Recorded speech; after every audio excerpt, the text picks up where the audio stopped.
गुरुर्ब्रह्मा गुरुर्विष्णु गुरुर्देवो महेश्वरा गुरुर्साक्षात् परं ब्रह्म तस्मै श्री गुरुवे नमः।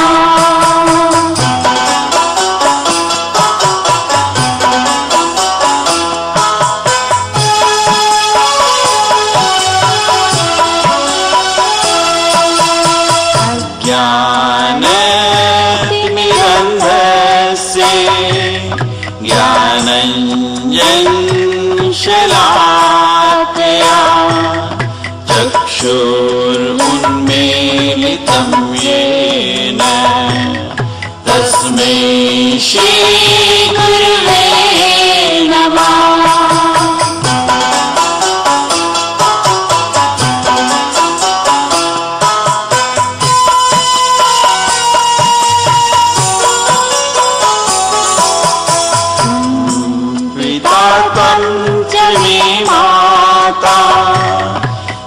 बंधु तुम च देवता संसार प्रतिबोधार्थं तस्मै श्री गुरुवे नमः।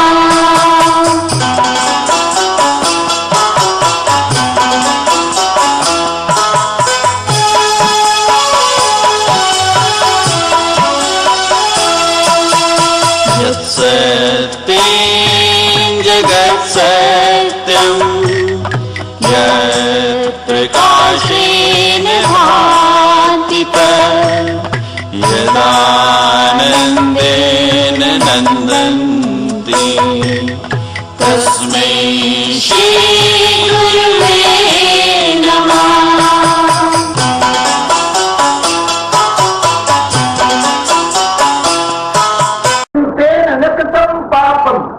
चौरेना आत्मघाती, उसने कौन सा ऐसा पाप नहीं किया जिसने आत्मघात किया हो। दुनिया के सारे पाप राजन आपका पान आया, मैंने राम का नाम लिया, इससे छोड़ के पुण्य दूसरा हो ही सकता है, मुक्त हो गया। आपका बाण शब्द है, सत्य में महावाक्य का शब्द। आप मेरे गुरुदेव है, मैं मुक्त होने जा रहा हूं, लेकिन मेरे माता पिता वृद्ध हैं, पेड़ के नीचे बैठे हैं, उनको आप पानी पिला। दशरथ ने वही कमंडला पानी का लिया है, हाथ दिया। आप धीरे चलते चलते जहां उनके माता पिता पेड़ के नीचे बैठे हैं, नीचे गर्दन करके धीरे धीरे कदम उठाते हुए जा रहे हैं। प्यास बता रही इनको, कहते बेटा गया, कितना समय लग गया, ऐसा तो कभी करता नहीं था। हम बोले और काम हो गया। अभी इतनी धूप में उसको पानी लाने के लिए भेजा, तो कष्ट तो नहीं हुआ, कष्ट से उनको गुस्सा तो नहीं आया होगा। यदि गुस्से में पानी लाएगा भी तो हमने क्रोध के समय पानी नहीं पीना चाहिए, खाना नहीं चाहिए। यदि खाते पीते तो पचेगा, शरीर खराब कर देता है, इसलिए क्रोध के टाइम पर खाना पीना नहीं। खाते पीते समय लिखा है, या तो मौन होकर के परमात्मा का चिंतन करते करते एक एक गिलास ले सकते हैं, ये सर्वोत्तम पक्ष है। मौनम सर्वार्थ साधनम। लेकिन ये नहीं होता है अपने को, तो अपने बाल बच्चे पत्नी सारे प्यार से बैठते हुए, हंसते हुए, आनंद लेते हुए भोजन करते। यदि थोड़ा सा भी दुख की रेखा भी आपके मन में है तो उसमें भोजन करना नहीं, करेंगे तो याद कर देगा, शरीर खराब कर देता है। इसलिए प्यार से अपने गाते करना चाहिए।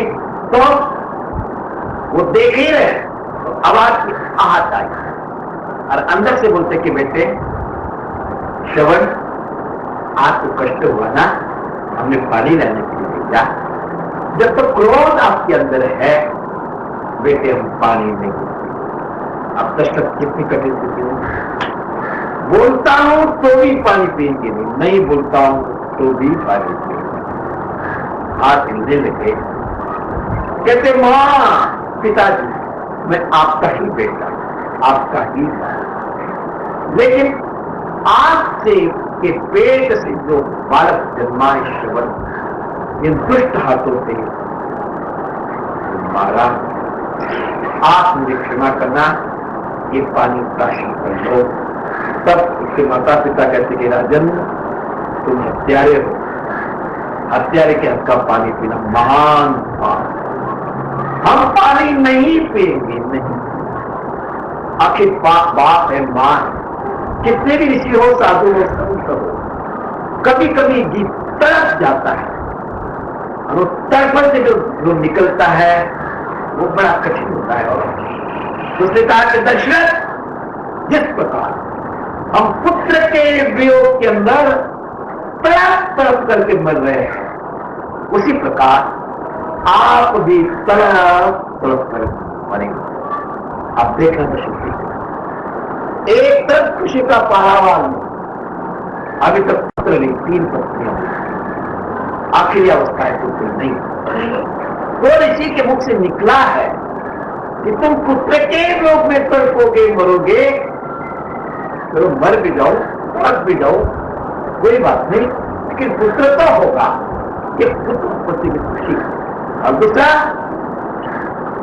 3 हत्याएं मेरे से, एक पहले हो गई और 2 ऋषि फिर चले गए। उनका वृद्ध जितनी भी क्रियाएं सारी की और करने के बाद जब वो अपने राज्य में अयोध्या, उनका रंग काला हो गया। उस जमाने में क्षत्रिय राजा होते थे और ब्राह्मण के मंत्री, इसलिए दोनों का आसन भी होता है। राजा सिंहासन पर बैठता है और ब्राह्मण कुशासन पर बैठता है। तो एक प्रतीक है ब्राह्मण के लिए कुशासन क्यों, राजा को सिंहासन क्यों? तो दुनिया के अंदर तमोगुण रजोगुण है, तो तमोगुण के कारण और रजोगुण के कारण उसके अंदर हिंसक प्रवृत्ति यदि हो जाती है, दूसरे को सताने की प्रवृत्ति हो जाती है, तमोगुण की प्रवृत्ति हो जाती है, हिंसक प्रवृत्ति हो जाती है, तो राजा उसको खींच करके अपने नीचे दबाता है, सिंहों की जैसा। इसके प्रतीक के रूप में सिंहासन पर राजा बैठता था और मंत्री कुशासन, कुछ घात कुश्चित शास्त्रम यस्य, जिसका शासन कुश्चित हो जाता है, राजा मनमानी करने लग जाता है, विषयों के चक्कर में आ जाता है, तो ब्राह्मण लोग उस पर कुशासन हम कुछ रखते थे। वैदिक धर्म से ऐसा चलना है, नहीं तो तुम्हें ठीक कर देंगे। जिससे वो कुशासन पर बैठते थे, राजा सिंहासन। तब मंत्री ने कहा कि राजन तुमने कुछ पाप किया है, आपका रंग काला हो गया, ये सूर्य वंश का आसन है, सिंहासन पर है, उसमें पापी नहीं बैठ सकता है, चिंता वाला नहीं बैठ सकता है, आप नहीं बैठ। इतना बड़ा चक्रवर्ती राजा, सब कुछ इसका है, लेकिन मंत्रियों के कहने से उस शासन पर नहीं बैठा। और आज की स्थिति और कल की स्थिति दोनों तुलनात्मक देखें, कहां से श्री आएगा, कहां से ऐश्वर्य आएगा, कहां से सुख आएगा, नहीं आएगा, नहीं आएगा, नहीं आएगा। राजन विरासिता कहां जाएगा? जब सारी दुनिया उठ जाती, ईश्वर भी उठ जाता है, तो गुरु वशिष्ठ के यहां गए, बहुत दिव्य स्थल है। और कभी जाना, जब बद्रीनाथ के रास्ते में जाते हैं तो वहां वशिष्ठ को खाती है, वहां देवदार की जीव के बहुत अच्छे अच्छे पेड़ है, विनी विनी सुगंधित ठंडी ठंडी हवा, अरे गंदा कल कल कल कल कल करते बैठती है, हरियाली बड़ा आनंद है। वहां जाने के बाद नीचे आने की इच्छा ही नहीं है, बड़ा सुंदर हिमालय है, लेकिन प्रारब्ध है, प्रारब्ध में गुण खींच के ले आते हैं, अन्न है, आना पड़ता है। वहां गए, जाने के बाद गुरुदेव वशिष्ठ थे, तो उनका पुत्र वहां, उसको सारी कथा बताई, गुरु गुरु पुत्र में कोई अंतर नहीं। तो उसने कहा कि आओ हमारे राजा, अभी दुख है, उसने जल दिया और राम नाम मंत्र से जल को मंत्रित किया और मंत्र करके जब प्रोक्षित किया तो सारा जो काला पाप था समाप्त हो गया। बच्चे कोई को गौर वैठो करता फिर अयोध्या लौटता है। थोड़े दिनों के बाद या थोड़े समय के बाद वशिष्ठ आए और आने के बाद बेटे ने उत्साह अनुसार कह कि गुरुदेव अपने राजा पर रहना, ऐसी ऐसी गलती हो गई। तो उस बात को प्रक्षालित करने के लिए वो मेरे आपके पास आए थे, आप थे। मैंने राम नाम का मंत्र मंत्रित करके उसके ऊपर जो छोड़ा है पवित्र होकर गया, बड़ा गुस्सा आ गया। दुष्ट मंत्र का ऐसा दुरुपयोग करते हैं। साधारण से बात के लिए मेरा दिया हुआ जो मंत्र है उसका तुमने दुरुपयोग किया। जब गुरुजन आचार्य लोग जब शिक्षा देते हैं, छोटा सा नाम है, कुछ नहीं, नाम पुस्तकों में भी आपको मिलेंगे, दीवारों में मिलेंगे। आजकल भगवान के फोटो, भगवान का नाम पंपलेट के अंदर निकाल देते हैं और लोग इतने पुस्तकाते हैं शहरों के अंदर, किसी को पास पढ़ने के लिए जगह है नहीं।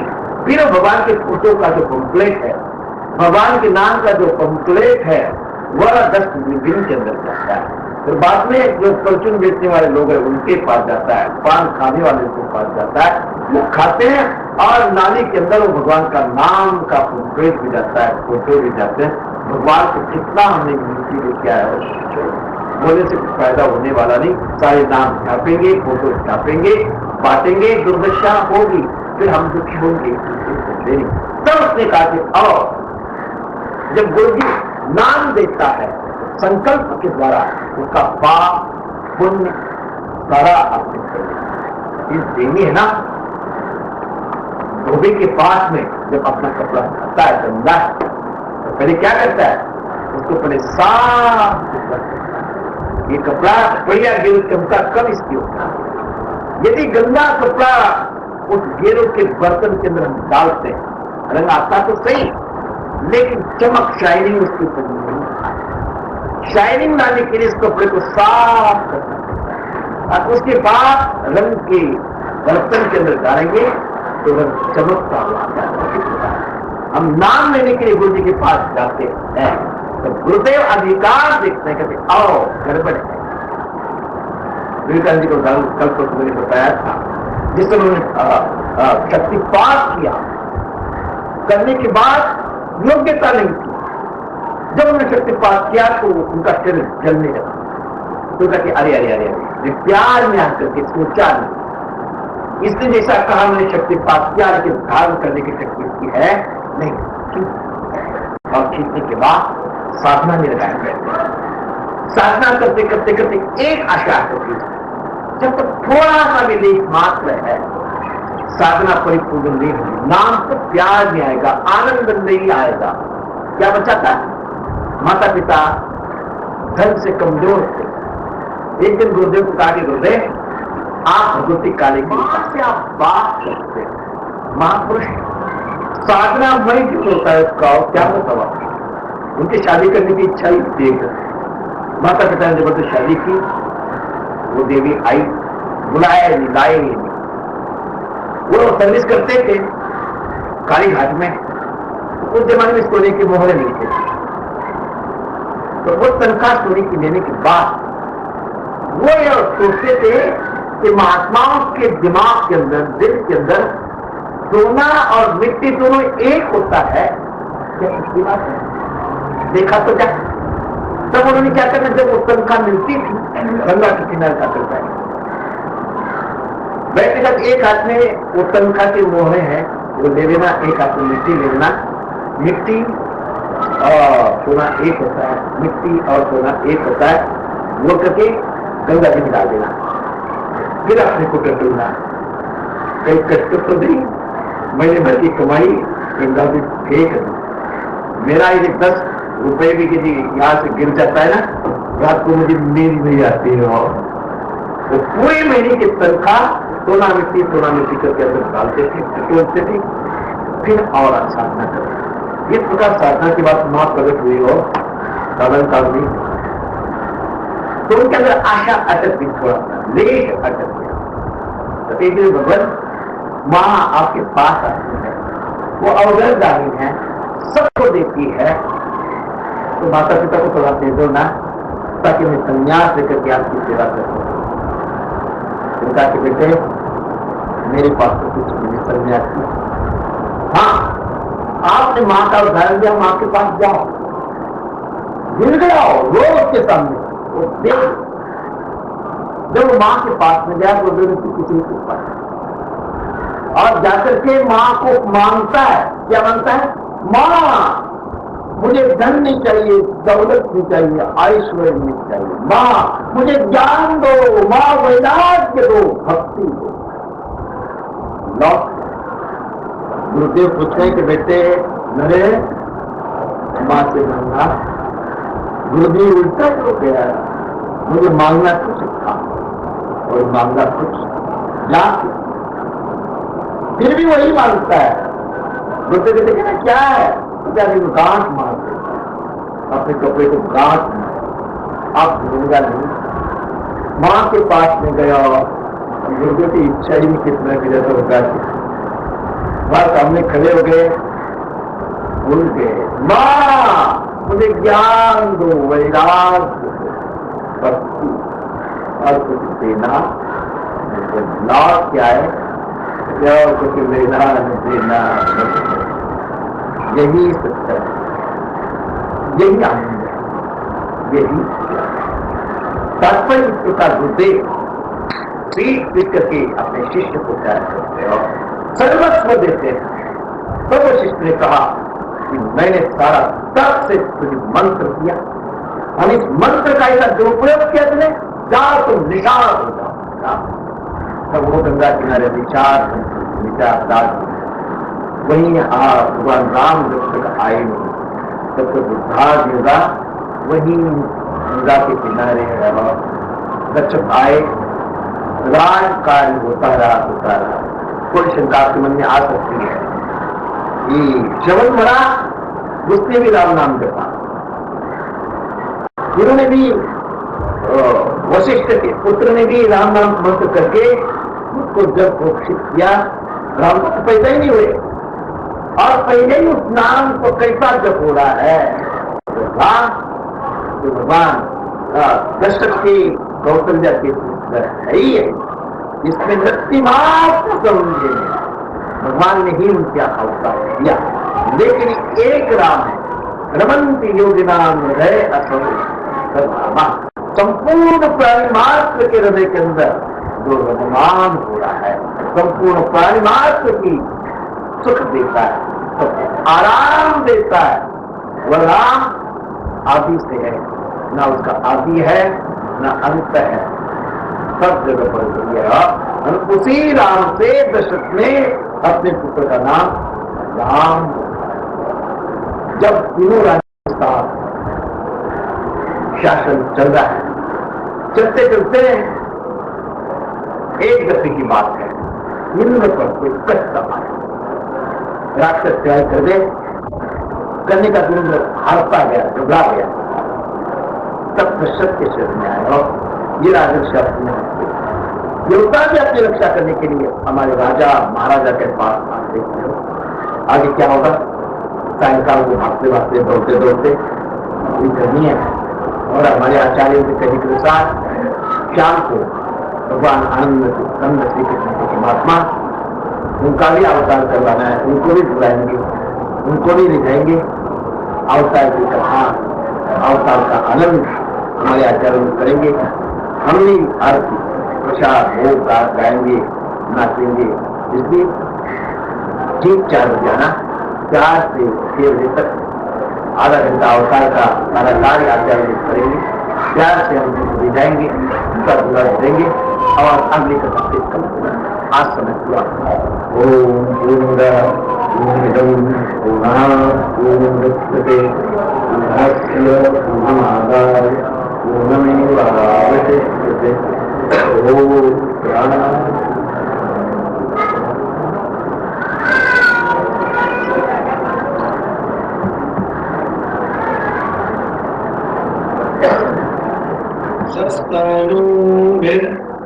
व्यशेम देवहितं यदायुः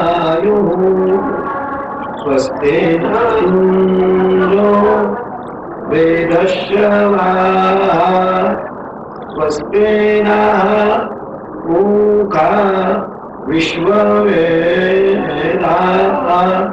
स्वस्ति नस्तार्क्ष्यो अरिष्टनेमिः स्वस्ति नो बृहस्पतिर्दधातु ॐ शान्ति शान्ति शान्ति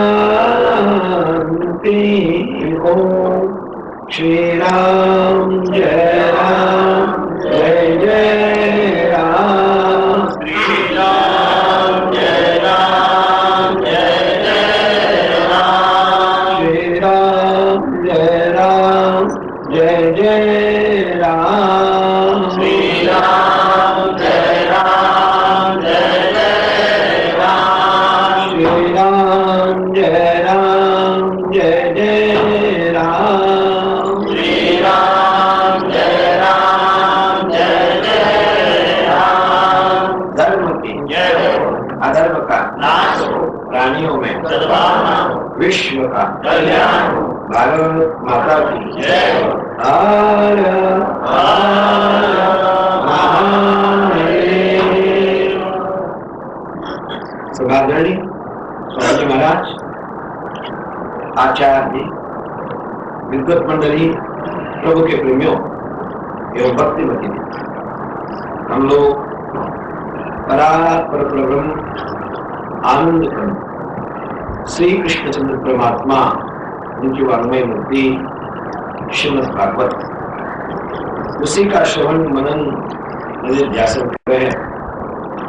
उसमें से एक भी शब्द यदि हमारे अंदर गया तो हमारे जीवन का कल्याण होगा, इसमें कोई संदेह नहीं। काल मर्यादा पुरुषोत्तम परब्रह्म राम राघवेंद्र सरकार, उनका चरित्र थोड़ा सा अवलोकन करते जा रहे हैं। महाराजा दशरथ 3 पत्नियां हैं। तो अब आध्यात्मिक दृष्टि से महापुरुष अपने अपने अनुभव के अनुसार आध्यात्मिक चरित्र बताते हैं, लेकिन प्रत्यक्ष प्रब्रह्म राम वे, मनुष्य प्रब्रह्म राम वे, तो आध्यात्म का चिंतन अभी करना कोई आवश्यकता नहीं। प्रत्यक्ष हमारे राम है, प्रभु है, हमारे लिए मानव बन करके आया, इसे जो चरित्र हमको उन्होंने दिया उसी का श्रवण हमें करना है, जिससे हमारे जीवन में कल्याण हो सके। प्रातःकाल बताया था 3 पत्नियां हुई, तो भी पुत्र रूप से कोई आशा नहीं, निराश। श्रवण कुमार के माता पिता ने श्राप मिला, गुरुदेव के पुत्र से श्राप गुरु हुआ, स्वच्छंद्रबल अंतकरण से अयोध्या में आए राज्य करने। एक दिन अपने गुरुदेव को बुलाया कि प्रभु अब आखिरी अवस्था है, खुद का दीपक अभी आया नहीं, दिया चलेगा कैसे?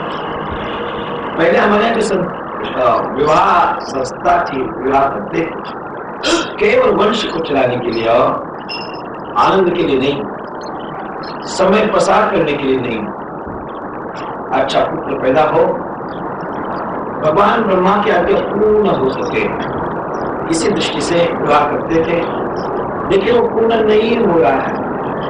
आखिर गुरुदेव को बुलाया, भगवान अब कैसा होगा? बोले चिंता करने की आवश्यकता नहीं, और हमारे यहाँ भगवान वेद है, वेद के अनुसार यदि हम पुत्र कामिष्टि करेंगे निश्चित फल मिलेगा, इसमें कोई संदेह नहीं। अब यज्ञ करना है, तो यज्ञ करने वाले जो आचार्य है उनकी योग्यता, यदि योग्यता नहीं, यज्ञ तो होगा फल नहीं मिलता। तो महान आचार्य वो है, महापुरुष वो है जहाँ भगवान कृष्ण धर्मराज को बताने की कोशिश की, समझाने की कोशिश की, लेकिन उनको जब शांति नहीं मिली तो सच्चा गुरु है वो मेरे पास ही रहो, मेरी शांति दे दो, ये नहीं बोलेगा। मतलब कोई बात नहीं, एक डॉक्टर से यदि काम नहीं बनता है तो दूसरा डॉक्टर, तीसरा डॉक्टर, स्वस्थ होना चाहिए। पिताओं के पास उनको ले गए, उनको शांति मिली। उसी प्रकार गुरुदेव वशिष्ठ कहता है कि दशरथ, यद्यपि मेरे पास मंत्र है, तंत्र है, सब कुछ है, सब हम जानते हैं, लेकिन जो वैराग्य चाहिए वो मेरे पास नहीं है। मैं राजाओं का दान लेते लेते लेते ये हाथ चला गया। आपस में कलह राजाओं का, उनको सुनते सुनते कान गए। राजाओं की स्तुति करते करते जिह्वा चली गई। चलिए मतलब उसका जो ओज था, तेज था, शक्ति वो नहीं। इसलिए यह कि मेरे अपेक्षा यदि विभांडक ऋषि ऋषि सिंह है, जंगल के अंदर रहते हैं, तपस्वी कुछ भी सोचे तो भी उसका काम होता है और उनको बुलाना है। तो राजा का क्या करे क्या नहीं चिंता में है। तो जिस समय वो इंद्र का काम करने के लिए गए थे तो इंद्र ने कहा था कि आपका काम होगा तो हम स्वर्ग की देवियों को भेजेंगे। उन्होंने स्वर्ग की देवियों को भेजा है अयोध्या में, और विभांडक ऋषि के यहाँ वो गए हैं। ऋषि की तपस्या करने के लिए अंतरकाल और जगह पर गए, उनका पुत्र है शिव ऋषि, तो अकेला जंगल के अंदर है। बहुत लंबा चौड़ा लिखा है, वो वर्णन नहीं कर पाऊंगा मैं। जब देविया नहीं तो उसने यम स्त्री एवं पुरुष है, स्त्री है पुरुष है, कभी जिंदगी के अंदर देखा ही। जब वो माताएं वहां जाती हैं तो कहते हैं कि ऐसे दिव्य ऋषि तो मैंने कभी देखे ही, क्या इनका तेज है। उनको ऋषि मान रहा है।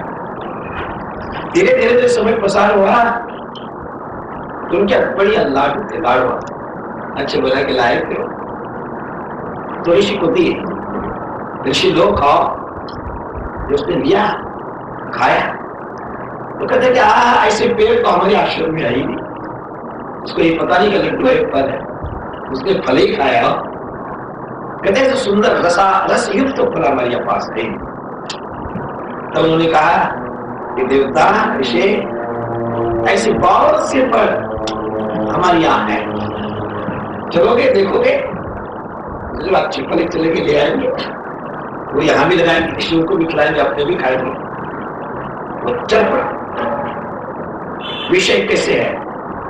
विष्णाति अनुबध्नाति, जब तक दूर है तब तक ठीक है, और लेकिन जब पास में आ जाते हैं कहते खाए वह भी पछता है और न खाए वह भी पछता है। कहते दिल्ली के लड्डू पहले जमाने हो गया, लेकिन त्योहार चला, मुहारा चला हुआ है। कहते दिल्ली का लड्डू खाए वह भी पछता है, न खाए वह भी पछता है। दूसरा विषयों का है, जब तक वो आते नहीं पास नहीं तब तो लगता है कितना अच्छा। से बताओ, जब हम छोटे से थे महात्माओं के पास रहते थे तो सेठ लोग बड़ी बड़ी कारें लेकर के उनके बाल बच्चों के लेके आते थे, और आश्रम के लोग उनकी खूब सेवा करते थे। तब मैं देख करके सोचता था कि क्या जिंदगी है, कितनी अच्छी जिंदगी है। बचपन से महात्माओं के चक्कर में पड़ा और यही सूखी रोटी खाता रहता हूँ, कितना आनंद है। लगता था बड़े खुश है, बहुत खुश है, लेकिन जब देखा तो कांटों का ताज है। राजा दुखिया, प्रजा दुखिया, घर वैरागी, सारा दुख ही दुख है, और शांति कहीं मिली ही नहीं। तो तात्पर्य ऊपर से बहुत अच्छा है, लेकिन जब फंस जाता है इंसान, दलदल की जमीन होती है, दूर से बहुत अच्छी लगती है, लेकिन एक दफे उस दलदल में पैर गया तो फंसता ही जाता है, फंसता ही जाता है, ऊपर उठता नहीं। यदि ऊपर उठने की कोशिश भी करे तो ज्यादा फंसता है, और ऐसे ही हस्ताश्रम की दलदली है। फंसा, उठ नहीं पाएगा, युक्ति से बात